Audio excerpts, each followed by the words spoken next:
जीत और वर्षा की सगाई के बाद उनकी शादी का मुहूर्त 2 महीने के बाद का निकला था। दोनों परिवारों में जोरों शोरों से शादी की तैयारियां चल रही थी। जीत, तूने वर्षा को कपड़ों के फोटो भेज दिए? हाँ माँ, भेज दिया है। उसे बस वो काला वाला सूट पसंद नहीं आया, बाकी सब पसंद आया है। तो ठीक ही है ना, वैसे भी मम्मी काला रंग उस पर अच्छा भी नहीं लगेगा। हाँ, जैसे उसे अच्छा लगे। कपड़े उसे पहनने हैं, मुझे क्या करना है? अब बस वर्षा जल्दी से इस घर में आ जाए तो आपका बोझ भी हल्का हो जाए मम्मी। अरे मेरा क्या है, बस ये जीत को संभाल ले, मेरी सारी चिंता दूर हो जाएगी। हाँ, फिर आप भी पोते पोतियों का मुंह देख लेना, है ना? अब सबकी तरह मेरी भी इच्छा तो यही है कि मैं भी जीत के बच्चों को अपनी गोद में खिलाऊं। कोई बात नहीं मम्मी, आपकी ये इच्छा भी ये दोनों जल्दी ही पूरी कर देंगे। क्या दीदी, पहले शादी तो होने दो। पहले ही तुम बच्चों की बात लेकर बैठ गई हो। अरे शादी के बाद बच्चे ही ज़रूरी है, और नहीं तो क्या। मैं तो कहती हूँ तुम दोनों देर मत करना बच्चे करने में। माना अभी से शुरू हो गई। ठीक है, हम कुछ नहीं कह रहे, जैसे तुम दोनों को ठीक लगे वैसे करना। यहाँ आकाश के घर में शादी की तैयारियां थी तो वहाँ वर्षा के घर में शादी की शॉपिंग को लेकर भाग दौड़ लगी हुई थी। अरे अभी कार्ड छपना भी बाकी है। तो मैं चलती हूँ ना आपके साथ कार्ड छपवाने के लिए, मुझे अपनी ड्रेस भी तो लेनी है। तुम औरतों को तो शॉपिंग से ही फुर्सत नहीं मिलती। हाँ, तो मेरी प्यारी ननद की शादी है, मैं तो कपड़े लूंगी ही ना। हाँ भाभी, सही है, भैया को पूरा लूट लो, फिर ये मौका नहीं मिलेगा। हाँ, शादी की है, आपका पीछा ऊपर तक नहीं छोड़ूंगी मैं। वो तो कैसे मुमकिन है? ऊपर तो मैं स्वर्ग में रहूंगा और तुम नरक में होगी ना। क्या? चलो अब ये मजाक छोड़ो और जाओ जाकर कार्ड पसंद करके लाओ, इसे कपड़े भी दिला देना। जी माँ जी। युवान, आप चल रहे हो क्या मम्मी पापा के साथ? नहीं मम्मी, मैं बुआ के साथ रहूंगा। कोई बात नहीं भाभी, आप जाइए, युवान का मैं ख्याल रखूंगी, आप चिंता मत कीजिए। ठीक है, बुआ को ज़्यादा तंग मत करना। हाँ, ओके। जिस खुशी और उत्साह के साथ कुणाल और ज्योति घर से निकले थे, किसे पता था कि वो दोनों कभी वापस ही नहीं आएंगे। बस एक फ़ोन आएगा कि उन दोनों का एक्सीडेंट हो गया है और दोनों अब इस दुनिया में नहीं रहे। जाने किसकी नजर लगी हमारे घर को, मेरा बेटा और बहू। ममता, शांत रहो। तुम ही ऐसे हार मान लोगी तो फिर युवान को कौन संभालेगा? हाँ बहन जी, हिम्मत रखिए। उस छोटे बच्चे के बारे में तो सोचिए, उस पर क्या बीत रही होगी। पता नहीं भगवान ऐसा क्यों करता है, लेकिन हम कुछ कर भी तो नहीं सकते आंटी। मैं वर्षा से मिलके आता हूँ। वो युवान के कमरे में उसे सुला रही है। ठीक है अंकल। जीत वर्षा से मिलने जाता है जहाँ वो युवान को सुला रही थी। देखो ना जीत, ये क्या हो गया। अब होने को कौन डाल सकता है वर्षा? युवान को तो बेचारे को पता भी नहीं कि क्या हुआ है। अरे तुम हो ना, उसे संभाल लो। मुझे लगता है हमें सादगी से ही शादी करनी चाहिए। हाँ हाँ, जैसा तुम कहो, हम वैसे ही शादी करेंगे। जीत, मुझे तुमसे और मम्मी जी से कुछ बात करनी थी युवान के बारे में। मम्मी और दीदी दोनों बाहर आए हुए हैं। वर्षा और जीत बाहर आते हैं जहाँ सब बैठे थे।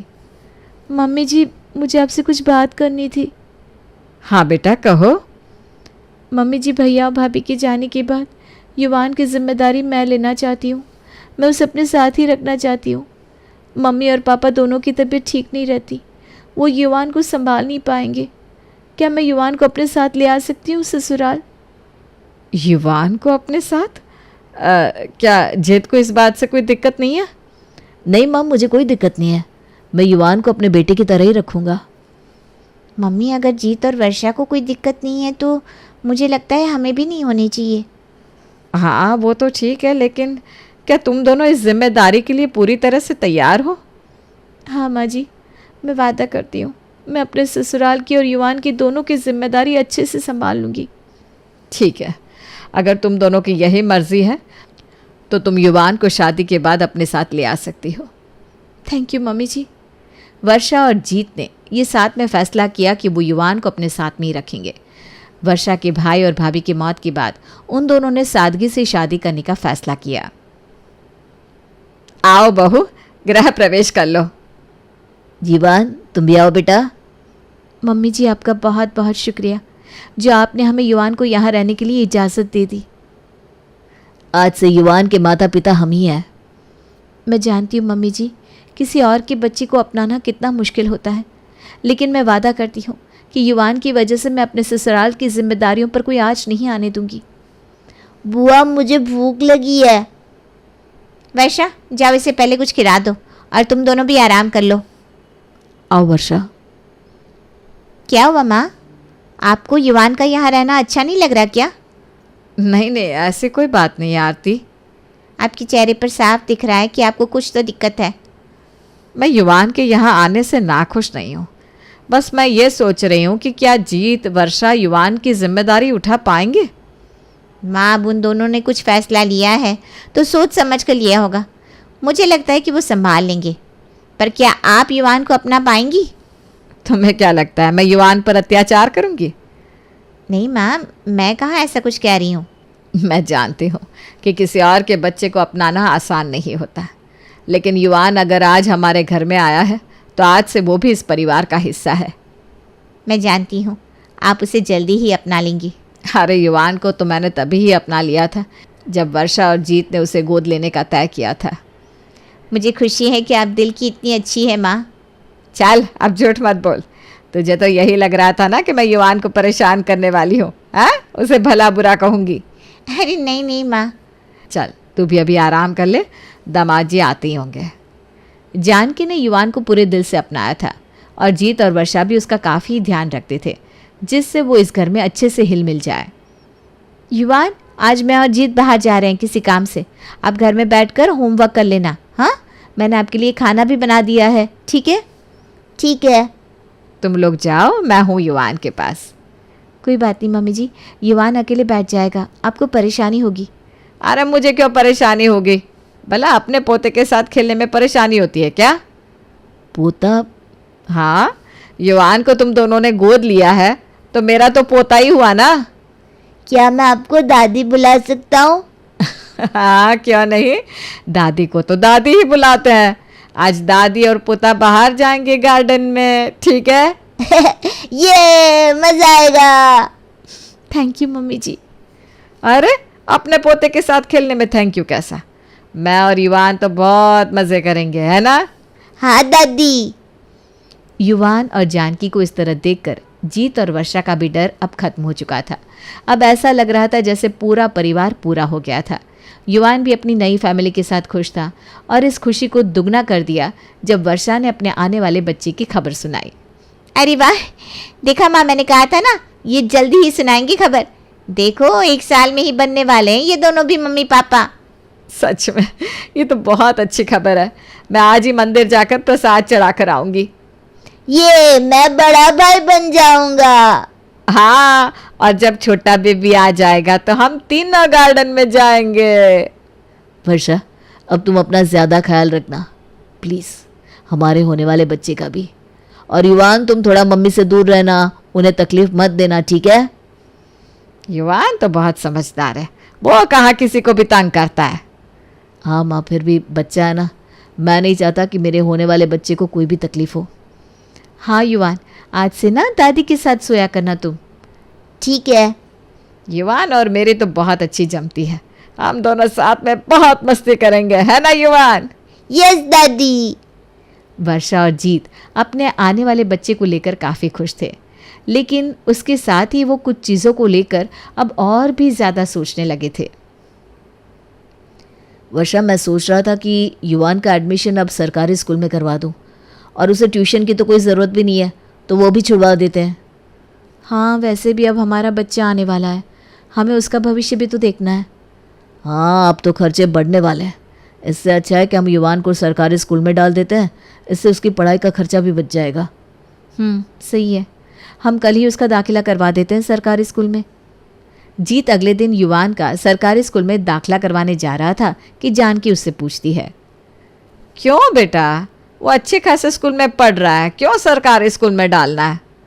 अरे माँ, वही तो, अच्छे खासे स्कूल में पढ़ रहा है, उसकी फ़ीस कितनी है?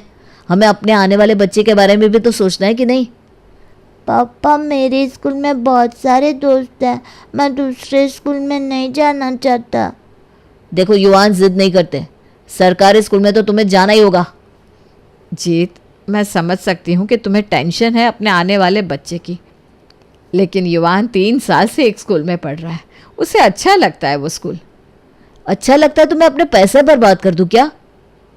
ठीक है, एक काम करो, मेरी पेंशन से मैं युवान की फ़ीस भर दूंगी, उसे स्कूल से मत निकालो, और ट्यूशन भी मैं खुद पढ़ा दूंगी। ठीक है, आपकी मर्जी, अगर आप यही चाहती हैं तो। थैंक यू दादी। अरे दादी को भी कोई भला थैंक यू कहता है? नहीं कहते थैंक यू। जीत और वर्षा अपने बच्चे के आने के बाद जैसे युवान को तो भूल ही गए थे। युवान की तरफ जैसे अब उनकी जिम्मेदारी खत्म हो गई थी। युवान, बेबी को हाथ मत लगाओ, जाओ यहाँ से। मैं बस दूर से देख रहा हूँ, बेबी को कुछ नहीं करूँगा, सच में। मम्मी ने कहा ना, जाओ यहाँ से, मत छुओ बेबी को। बैठने दीजिए ना पापा, कितने दिन हो गए आप दोनों के साथ बैठे हुए। युवान, आजकल तुम बहुत जिद्दी होते जा रहे हो, कोई बात नहीं मानते। लगता है आज तो तुम्हें सजा देनी ही पड़ेगी। युवान, क्यों मम्मी पापा से जबान लड़ा रहे हो? जाओ यहाँ से। युवान, यहाँ आओ, मैं तुम्हें कहानी सुनाती हूँ, आओ। जी दादी। चलो, हम दोनों ना मेरे कमरे में बैठकर सुनते हैं, मैं तुम्हें अच्छी सी कहानी सुनाती हूँ। दादी, मम्मी पापा मुझसे ठीक से बात भी नहीं करते, मेरे साथ खेलते भी नहीं है। ऐसा नहीं है युवान, अब छोटा बेबी आ गया है ना, वो छोटा सा है, चल फिर नहीं सकता, तो मम्मी पापा उस पर थोड़ा ज़्यादा ध्यान देते हैं बस, लेकिन वो तुमसे भी उतना ही प्यार करते हैं। जानकी अब नन्हे युवान से और कहती भी क्या कि तुम्हारे मम्मी पापा अब तुम पर नहीं सिर्फ अपने बच्चे पर ध्यान दे रहे थे। अरे युवान का सामान कहाँ ले जा रहे हो? वर्षा और मैं सोच रहे थे कि युवान का कमरा हमारे बच्चे को दे दे, वो भी तो बड़ा होगा, उसे भी कमरा चाहिए होगा ना। अरे बेबी अभी तो इतना छोटा है, उसे कमरे की क्या ज़रूरत है, और जब बड़ा होगा तब दोनों भाई साथ में कमरा बांट लेंगे। नहीं नहीं, मैं नहीं चाहती कि मेरा बेटा किसी और के साथ अपना कमरा और सामान शेयर करे। किसी और के साथ? क्या मतलब है? अरे युवान उसका भाई है वर्षा। हाँ भाई है, हम कहाँ मना कर रहे हैं, लेकिन युवान अब बड़ा हो गया है, आपके साथ सो जाता है, उसे कमरे की ज़रूरत नहीं है। उसका सामान हम इस बॉक्स में रख देते हैं, जब उसे चाहिए होगा वो वहाँ से ले लेगा। नहीं, ये युवान का कमरा है और ये उसका ही रहेगा, यहाँ से कोई सामान उठाने की ज़रूरत नहीं है। माँ, आप उसकी इतनी तरफदारी क्यों कर रही हो? तरफदारी नहीं कर रही हूँ, मैं बस सच कह रही हूँ।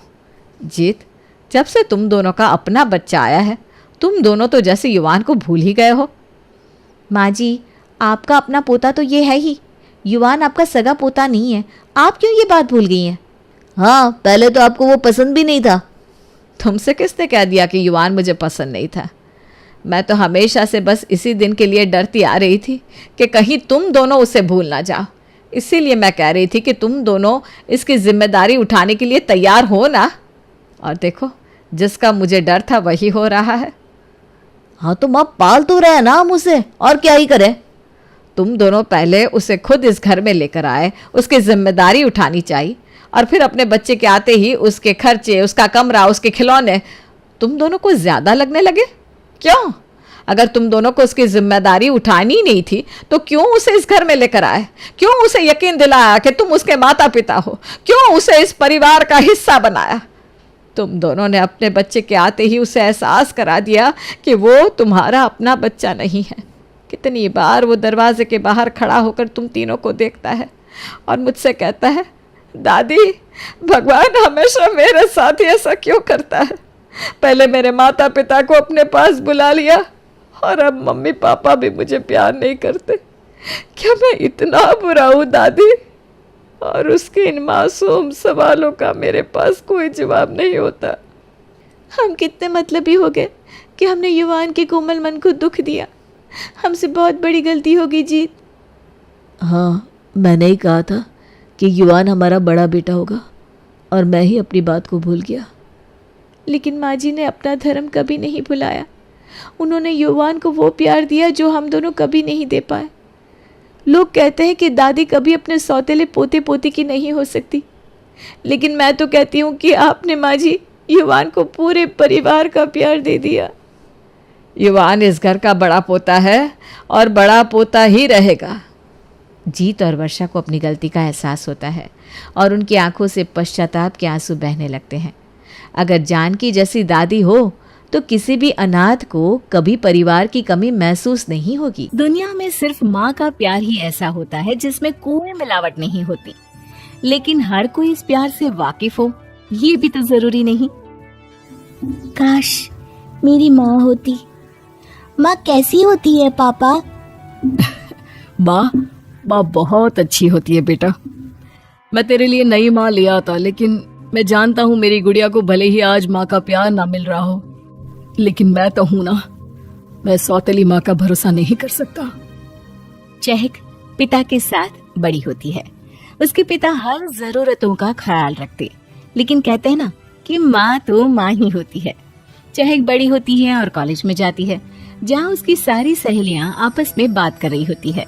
ये देखो मैंने मेहंदी लगाई है चहक, कैसी लग रही है? चहक सहेली का हाथ पकड़ती है, वो बहुत ही मुलायम होते हैं। बहुत अच्छी। किसने लगाई? मेरी माँ ने। वो बहुत अच्छी मेहंदी लगाती है, तुम आना, मैं उनसे बोलकर तुम्हें भी लगवा दूंगी। चहक घर आ जाती है। वो काली कोयले की राख से बर्तन धो रही होती है कि उसे ख्याल आता है कि उसकी सहेली के हाथ कितने सॉफ्ट थे। काश मेरे हाथ भी सॉफ्ट होते। पता नहीं क्यों पत्थर की तरह इतने हार्ड हो गए हैं। रात को वो टीवी देखते देखते सो जाती है। ओहो, चहक बिना सो गई। चलो इसे मैं यहीं चादर उड़ा देता हूँ। पिता बेटी को चादर उड़ाकर सोने चले जाते हैं। अगले रोज पास की चाची कहती है, अरे राम खिलावन भैया, कब तक चहक को घर बिठा कर रखोगे? कॉलेज भी पूरा पढ़ा लिया, अब तो कोई लड़का देख कर शादी कर दो इसकी, और कम से कम अपना भी काम फैलाओ। बिटिया की जिम्मेदारी में कभी भी घर से बाहर जाकर काम नहीं ढूंढा। बोल तो सही रही हो बहन, कोई अच्छा लड़का हो तो बताना। लोगों की मदद से एक लड़का चहक के लिए भी सभी को अच्छा लगता है और हो जाती है चहक की शादी सौरभ से। प्यारा सा सौरभ अपनी माँ का लाडला था। शादी के बाद सास पूछती है, तो चहक तुम्हारी माँ का कब देहांत हुआ? मैंने उन्हें नहीं देखा, मैं छोटी सी थी तब, पर पापा बताते हैं कि बहुत अच्छी थी। होंगी ही अच्छी, क्योंकि तुम जो इतनी अच्छी हो। और बेटा आज से तुम मुझे अपनी माँ समझना।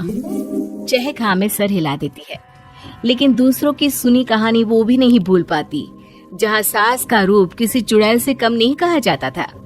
सुबह उठकर चहक सभी को चाय देती है, घर साफ करती है, खाना बनाती है और सास के सर पर तेल भी लगाती है।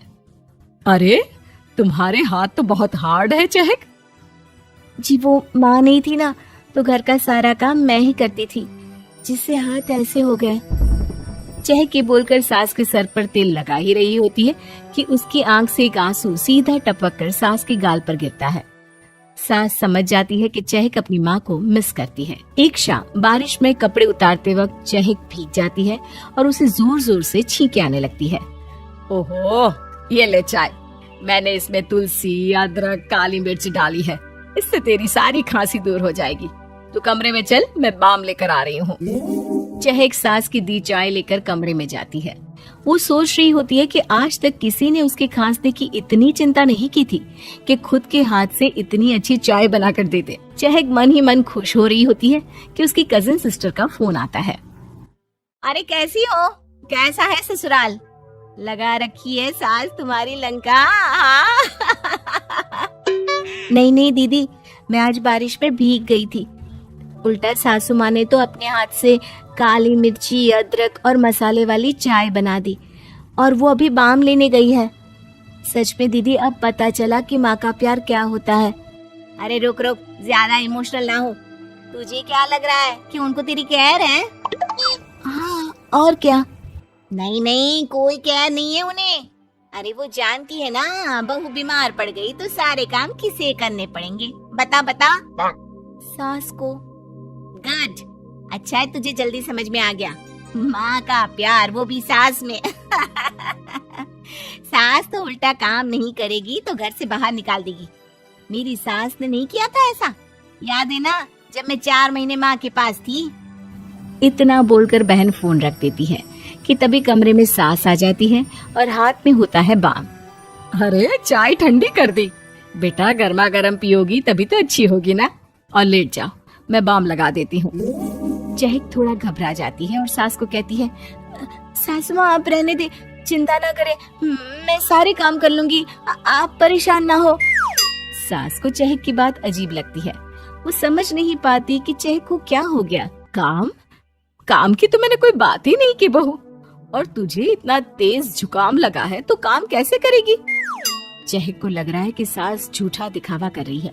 नहीं मैं कर लूंगी, आप बिल्कुल परेशान ना हो। सास चहक के माथे पर बाम लगाकर चली जाती है। शाम को चहक का शरीर भी दर्द होना शुरू हो जाता है और वो बिस्तर से उठ नहीं पाती। बहू, खाने में क्या खाने का मन है? मुझसे उठा नहीं जा रहा, लेकिन मैं कोशिश करती हूँ। चहक जैसे ही उठने की कोशिश करती है वो बिस्तर पर गिर जाती है। वो रोने लगती है।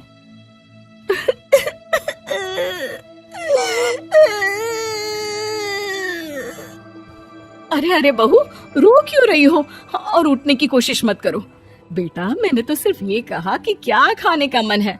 तबीयत खराब हो तो मन करता है कि कुछ अच्छा या अलग खाए। वो बहू को सहारा देकर बिस्तर पर लिटा देती है।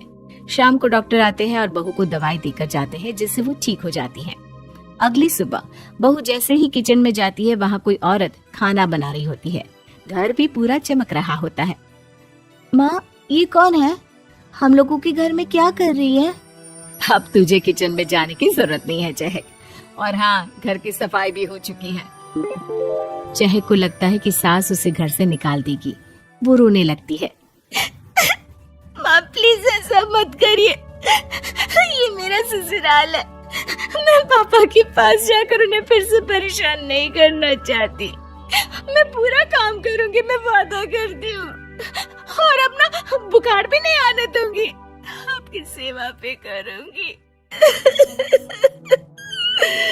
चहक जोर जोर से रोने लगती है। सास पहले तो बहू को चुप कराती है, फिर कमरे में ले जाकर पानी देती है। अरे बेटा, मैं नहीं जानती कि तुझे किसने क्या कहा, पर मैं ये जानती हूँ कि तूने कभी माँ का प्यार नहीं पाया। चहक, तेरे हाथों को देखकर लगता है कि तूने अब तक के जीवन में कितना काम किया है। चहक बेटा, ये औरत इस घर की फुल टाइम मेड है। वो सारा काम करेगी और तू आराम, समझी? चहक सास की बात सुनकर उसे गले लगा लेती है। मुझे आज पता चला कि हर सास खराब नहीं होती। मुझे माफ कर दीजिए माँ।